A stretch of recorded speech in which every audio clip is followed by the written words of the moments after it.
Right, so we want to bring in royal watcher and etiquette expert known as the Dapper Diplomat, Julian Lever. Julian, we're so excited to see you. We hate that it's under these circumstances, but good morning and happy Friday to you. Good morning and happy Friday to both of you. It's good to see you too. And you are especially dapper, as always. As always. All right, some of this will be speculation, Julian. Some of this will be. We seem to have official word that Prince Harry will attend, and that would seem to be in keeping with royal protocol, of which I think he feels some level of obligation to. What about Meghan? You know, it will be interesting to see if Meghan does actually attend. We all know she's pregnant, so obviously they're going to consult doctors, and there will be some other element of that there. But I would expect, if the doctors okay it, that she should attend.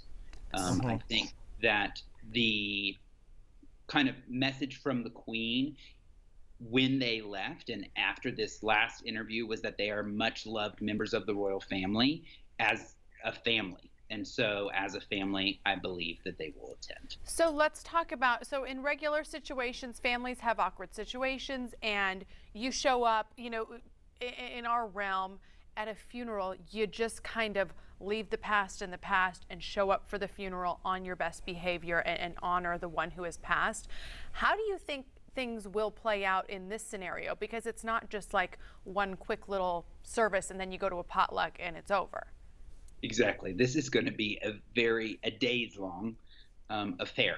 And so I do think there are going to be awkward moments, right? But I do think that they will try to keep those awkward moments as best as possible out of the public eye, and will be able to put on a brave face and really kind of soldier on together in the way that Prince Philip soldiered on for so many years of his life, through thick and thin, through scandal, and through supporting the Queen over 70 plus years.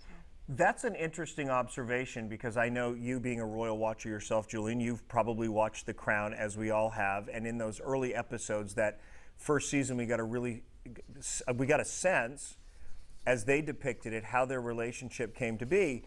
And Prince Philip had to sacrifice a lot, and in many cases take a back seat to, and literally walk behind his wife and pave the way. But would you have considered him, or is he considered, despite the fact that he was in her shadow, still a patriarch of that family?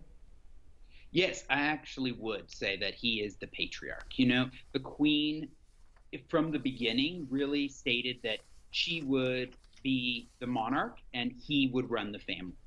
And I think obviously every family has a weird dynamic, right? But as it played out in The Crown, and as I think we've seen it play out in public as much as possible, the Prince Philip was able to really kind of guide the direction of the family and the way that people were going to do things within the family, and the Queen really was more the public face. Julian Lever, the Dapper Diplomat, thank you so much. Great to see you this morning. Appreciate the insight. Great to see you guys here. Thank you so much. Yeah, great to have you, Julian. And it's